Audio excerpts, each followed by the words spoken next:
Cheki, leo nimekuja street, nimekuja asubuhi mapema, nimekuja kupiga interviews, unaelewa tu Ritvik na ma interviews zake. So unacheki vile wale wase pale ni wengi, so unacheki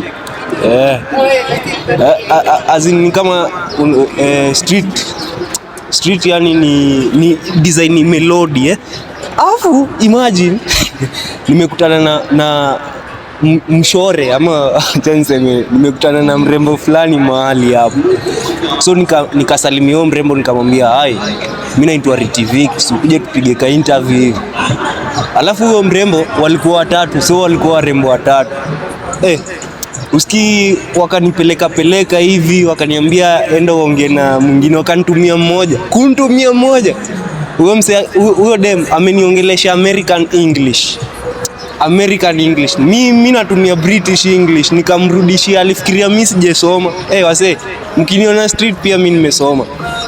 So kumaliza nikaongea na huyo akakata interview. Si unaona? Bado tu wako huko.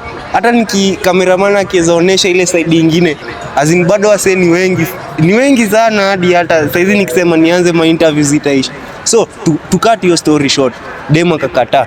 Nikarudi hapo nikamuuliza huyu mwingine, sasa wewe ndio umefanya huyu dem akate hii interview yangu. Kuuliza huyo dem jina yake, wewe unaitwa nani? Usiki dem ananiambia ati anaitwa Kevo Gishuri. Na imagine ni dem hadi ati anaitwa Kevo Gishuri. Sasa udem sasa kwani alikuwa anaona mimi namdai ama wase acha tumalizane na hii story. Tukikuja kuuliza interview sisi wenye tunafanya ma interview sisi hatudai msee bana, tudai msee ni ka interview tu hivyo na tumalize. Lakini nyinyi wote mimi nawapenda, lakini wewe dem amenionyesha dust.